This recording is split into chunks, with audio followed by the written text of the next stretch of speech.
When President Ibrahim Traoré appeared on stage, it wasn't the gleam of his military medals that captured the world's attention, but the revolutionary force of his words. Dressed in his uniform, he projected an air of calm authority, yet his voice resonated with the power of a coming storm. He held up a single golden banknote for all to see. "This," he declared, "is Afro-Money, signaling an end to the era of dependency and foreign economic subjugation. Today," he proclaimed, "Africa reclaims its very soul." The currency itself was a radical departure from any seen before. Its notes bore the portraits of liberation icons: Nelson Mandela, Thomas Sankara, Patrice Lumumba, and Queen Zinga. The coins featured a powerful lion alongside a map of Africa, its borders unified, free from the scars of colonial division. Afro-Money was conceived not merely as currency, but as the tangible emblem of a continent's rebirth. The hall exploded with applause, but that was only the beginning.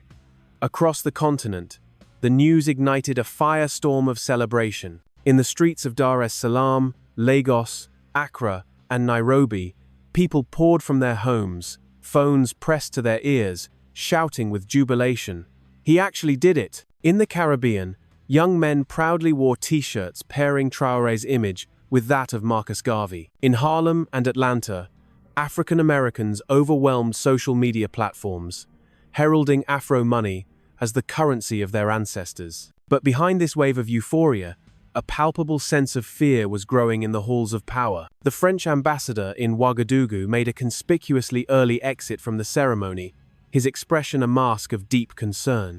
A CNN report quickly framed the initiative as a dangerous and reckless rejection of established economic stability. The United States Treasury followed with a terse statement, announcing it would be monitoring the developments with close scrutiny.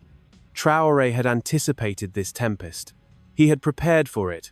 For months, his team had operated in complete secrecy, architecting Afro-Money as an advanced hybrid system, blending physical currency with a digital backbone. It was designed to leverage blockchain technology to safeguard against foreign manipulation and was fundamentally backed by Africa's own tangible wealth: gold from Burkina Faso, cobalt from the Congo, and oil from Nigeria. In its very first hour, the Afro-Money wallet application was downloaded by over 1 million people, causing the servers to crash twice. The hashtag number Afro-Money became a top trend in 27 countries. A young woman from Jamaica posted a video, her voice thick with emotion. "My grandmother was punished for speaking patois instead of English," she said, tears streaming down her face. "She died in poverty. But today, I feel like we are finally rich with dignity." Her video amassed 5 million views in a single day. Standing on the balcony of Unity Hall, Traoré watched the cheering crowds below, his hand gripping the railing. "I wish Sankara could see this," he whispered.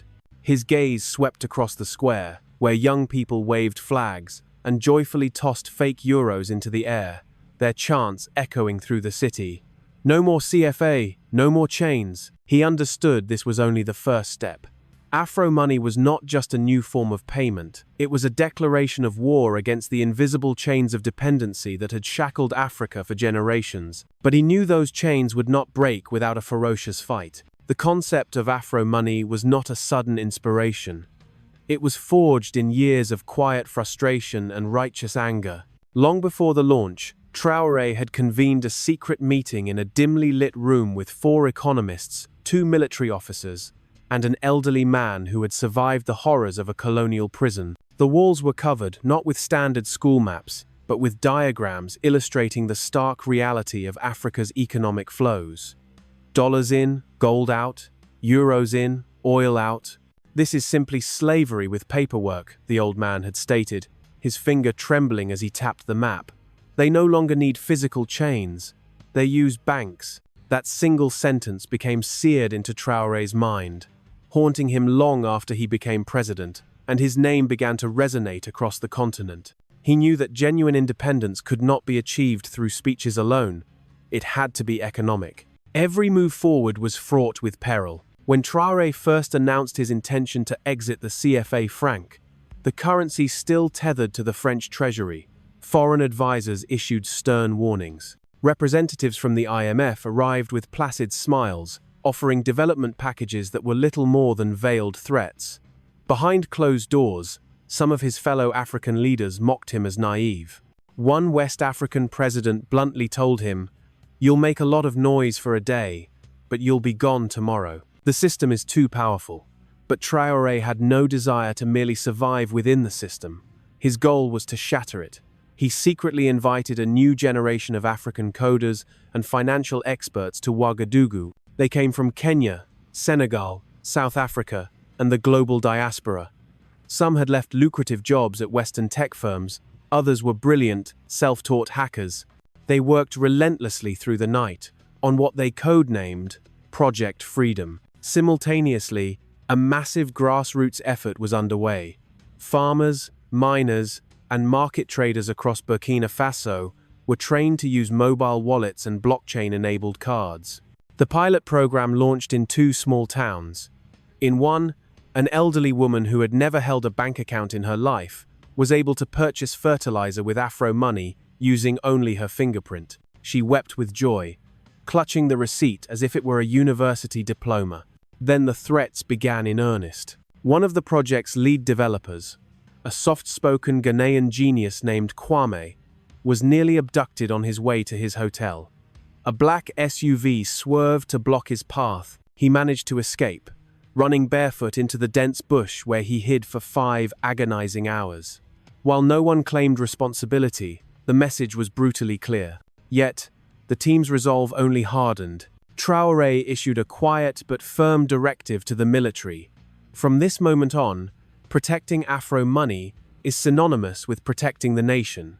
Soldiers were assigned to escort developers. Drones maintained a constant watch over the server facilities.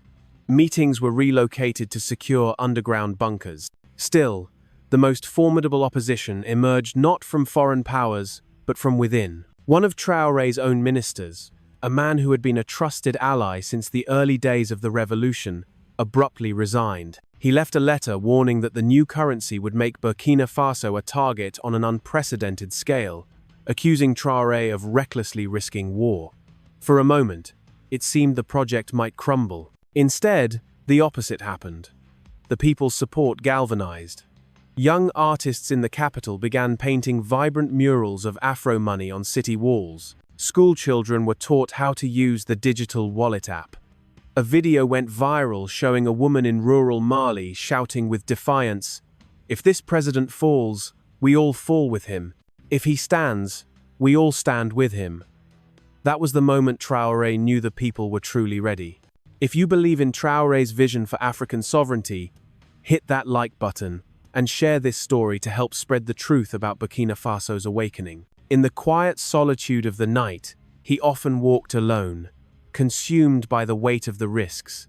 He was acutely aware of the long line of martyrs who had died attempting to liberate Africa from its economic bondage. Gaddafi, Sankara, Lumumba. He knew he was treading a perilous path, yet he also sensed that this time was different. This time, the people were not just watching, they were ready to fight back, not with weapons, but with unwavering unity. He looked up at the stars and made a silent promise to the ancestors. "We are not slaves. Not anymore." As news of Afro-Money continued to spread, a remarkable phenomenon began to unfold. In distant places, from small Caribbean towns to inner-city American neighborhoods and quiet Canadian suburbs, people of the diaspora began tracing their origins. A woman named Alicia from Baltimore discovered her great-grandmother's birth certificate, which starkly read, "Negro, born in Virginia, mother unknown." Through a DNA test and records from a dusty family Bible, she learned her ancestors were taken from the land that is now Burkina Faso. When she watched President Traoré's speech about Afro-Money on YouTube, she was overcome with emotion. "I don't care what anyone says," she declared into her phone's camera. "That man, he is my president." Her video reached 12 million views in just 3 days. From Trinidad to Toronto, young people started sewing the map of Africa onto their backpacks alongside their national flags. Afro-Money was not legal tender in their countries, but it had transformed into something far more powerful. a symbol of pride and spiritual homecoming. In Barbados, Prime Minister Mia Mottley delivered a stunning address on national television. "We have waited far too long to break the chains of foreign currency dependence," she announced. Afro-Money is not just an African project, it is a Black project. It is a Caribbean project. And we are ready to talk. Cheers erupted across the islands. But not all responses were celebratory. Inside the US State Department, quiet discussions escalated into heated arguments. If this Afro-Money gains traction, one analyst warned, we could see the dollar lose its grip on an entire continent. This isn't just politics, it's economic warfare. That very week, the Afro-Money app was abruptly blocked from both the Apple and Google app stores in North America. Developers scrambled to create mirror versions, as social media ignited with hashtags like #LetAfricaTrade and #DigitalColonialism. Back in Ouagadougou, President Traore welcomed a delegation of African Americans. Among them was a young tech millionaire from Oakland named Jordan Blake, who had sold his startup and relocated to Accra. Jordan presented Traore with a check, not in dollars, but in Bitcoin, valued at $5 million. With tears in his eyes, he handed it over. "I made my money in Silicon Valley," Jordan said, his voice trembling, "but I never truly felt wealthy until this moment. I want this to help Afro-Money succeed. I want to belong to something bigger than myself, something African." Traore stood in silence for a moment, before embracing the young man. "Our ancestors died nameless in foreign lands," he said softly. "But now, their children are returning home with courage, with skills, and with fire in their hearts." Just as hope reached a crescendo, a dark act of sabotage struck. In the city of Bobo Dioulasso, a warehouse storing new Afro-Money banknotes was set ablaze in the dead of night. Thick smoke choked the air as soldiers and firefighters battled the inferno. 3 men were apprehended, all carrying foreign passports. One was found with a hidden badge concealed in his boot. The letters were unmistakable. CIA. The revelation was a bombshell. Leaked photos went viral, and social media exploded. Across Africa, the question was on everyone's lips. Are they this afraid of our money? Are they so desperate to stop our future?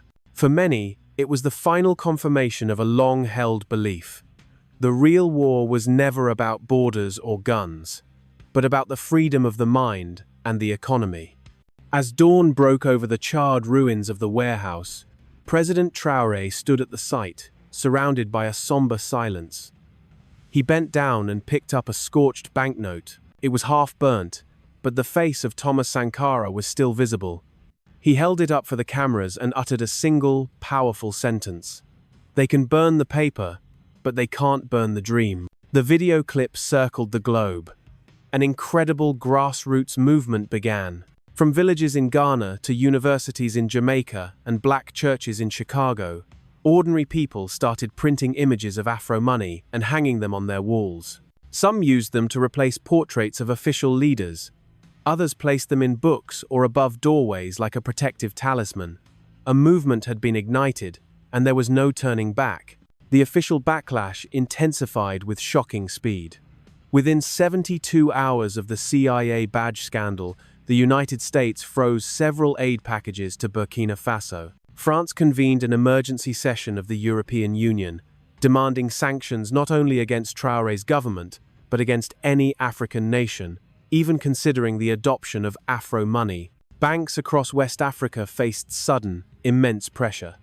Major financial platforms like PayPal began flagging all transactions involving Afro-Money wallets as suspicious. Accounts were frozen without warning.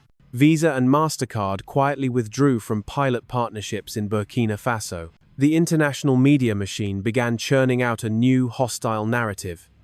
"Is Afro-Money a scam?" one British headline asked.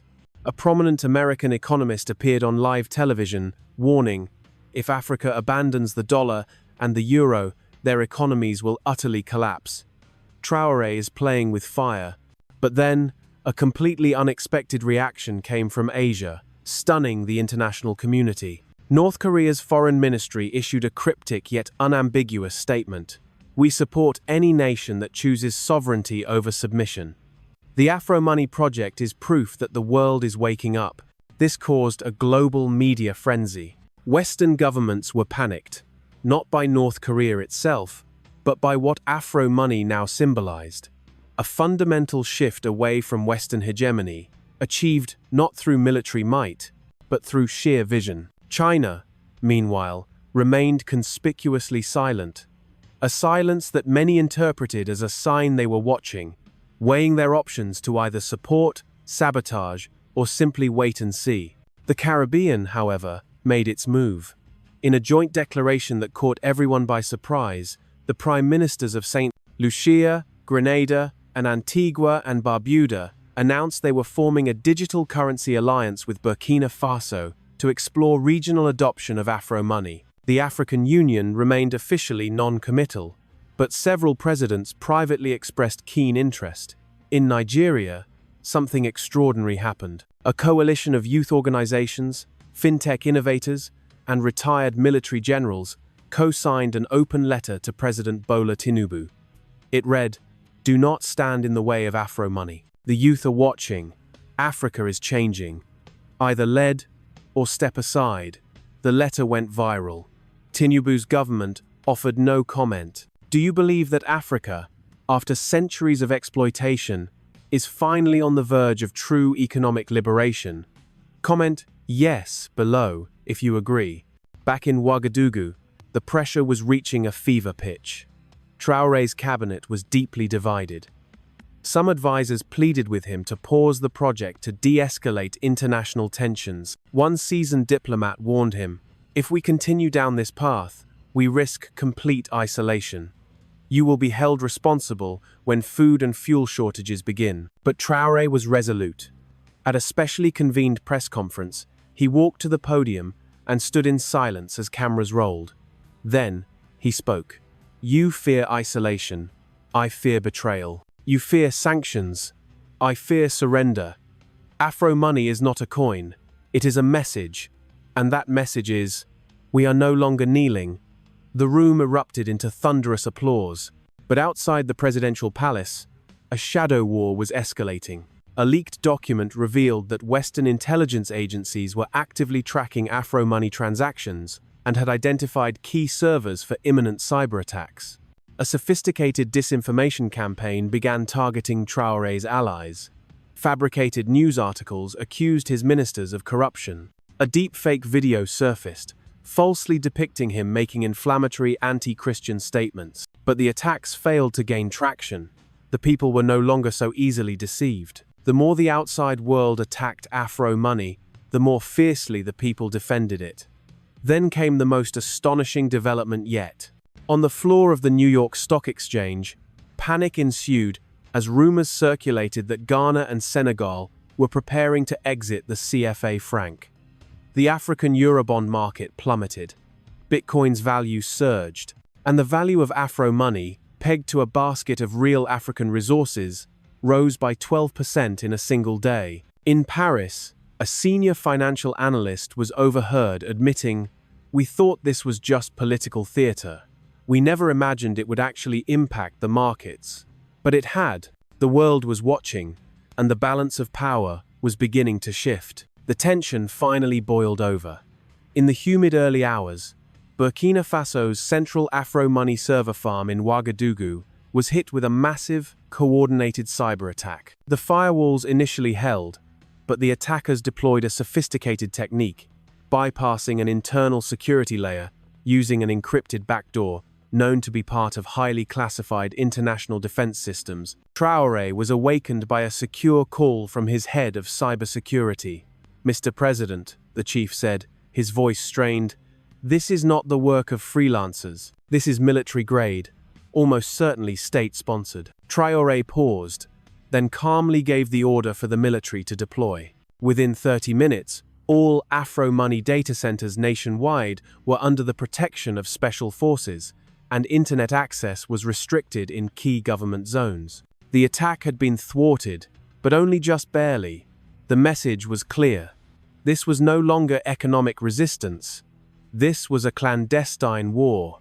That very day, a secret meeting convened in a luxury hotel in Côte d'Ivoire. Present were several high-ranking West African officials, 3 foreign ambassadors, and 2 representatives from global financial institutions. A hidden recording of this meeting was later leaked to the public. In it, a man with a distinct European accent can be heard saying, "Traore must be stopped.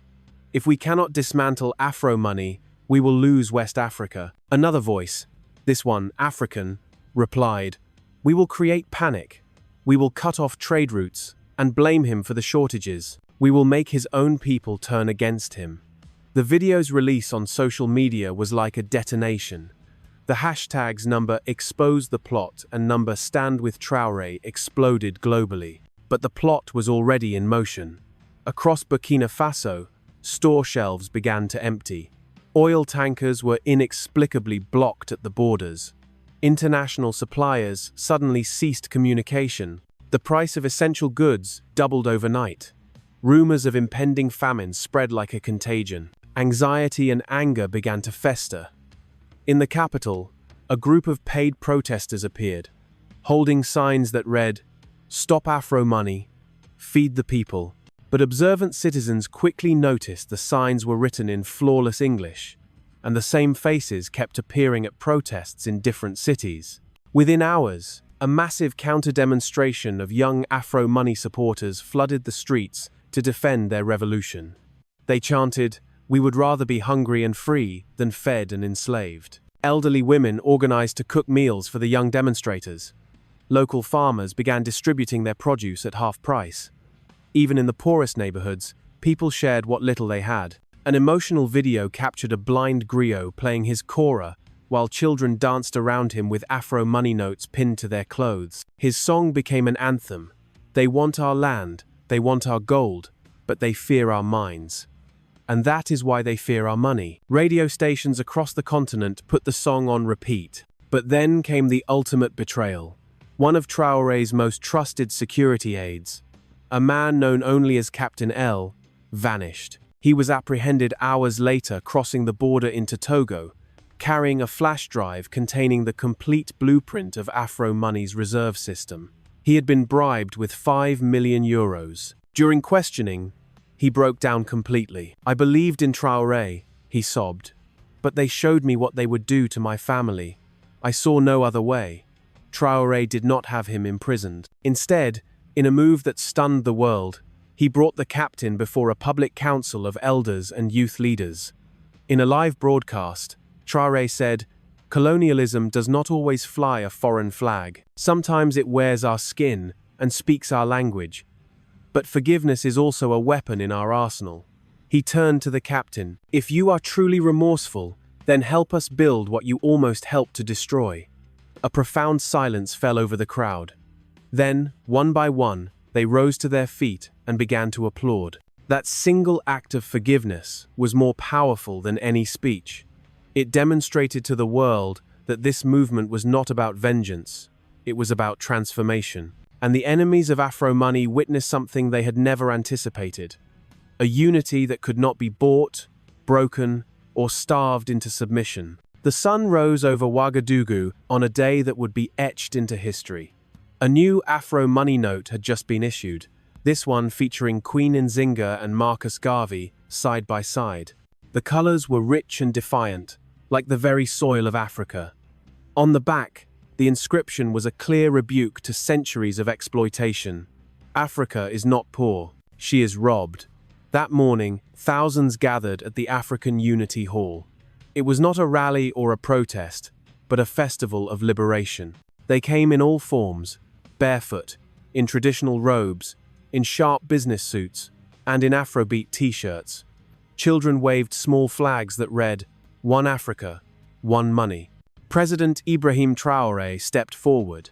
This time, he wore no military uniform. He was dressed in a simple white tunic, a necklace of cowrie shells, and sandals crafted from Burkina leather.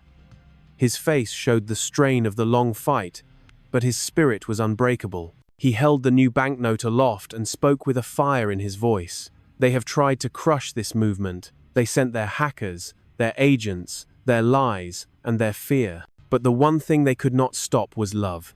Love for our freedom, love for our ancestors, and love for our future. He paused, allowing his words to resonate with the millions watching around the world. Today, Afro-Money becomes legal tender in 7 nations. By the end of this year, it will be in 20. We are building an economy founded on value, not violence, on unity, not exploitation. The crowd's roar was deafening, but the depth of emotion was seen in their tears. Grandmothers wept openly. Farmers stood in quiet, dignified pride. Across oceans, screens lit up with cheers from Barbados, Brazil, Trinidad, and Brooklyn. Then came a moment no one foresaw. A young African-American woman named Zuri walked onto the stage. She had flown from Chicago with only 2 suitcases, her returned DNA report, and a dream. She took the microphone, her hands trembling. "My great-grandfather was sold on the coast of Ghana. I was raised to believe I had no home," she began. "But Afro-Money, this is more than currency. This is my welcome back. This is my healing." She reached into her pocket and pulled out a folded Afro-Money note. "This is the first time I have ever held money that feels like it belongs to me." Traore embraced her, and as the cameras flashed, the image of the Burkinabe soldier president hugging a descendant of the diaspora became an iconic symbol of the movement. At that exact moment, something happened that no global analyst had predicted. The Afro-Money app surged to the #1 download spot in over 20 countries. People in Brazil, the United Kingdom, Canada, and even France used VPNs to bypass restrictions, desperate to be a part of what was now being called the Black Renaissance. A new wave of Afropreneurs, young entrepreneurs from across Africa and the diaspora, began listing their goods and services exclusively in Afro-Money. Designers, musicians, farmers, and coders united in a new economic ecosystem. The New York Times ran a headline that conceded defeat: "Can the West stop Afro-Money? Too late." At the United Nations, a diplomat from a small Caribbean nation stood and declared, "Let the world be put on notice. A new economy is being born, not from Wall Street, not from Brussels, but from Ouagadougou." Of course, the threats did not cease. Efforts to block trade, sow doubt, and break supply lines continued, but the chain had been irrevocably snapped. A new rhythm had begun. In schools across Africa, children now learned about Afro-Money not as a distant idea, but as their tangible future. In bustling markets, elders proudly taught one another how to scan QR codes. And across the ocean, in the very lands where African blood had once been bought and sold, people began to dream again, not of escape, but of return. Standing on his balcony that night, Traore watched the city lights twinkle below. He held the final printed Afro-Money note of the day, the largest denomination, worth the equivalent of €100. On it was the face of his mentor, Thomas Sankara, smiling. "I told them we were no longer kneeling," he whispered into the night. "Now we rise."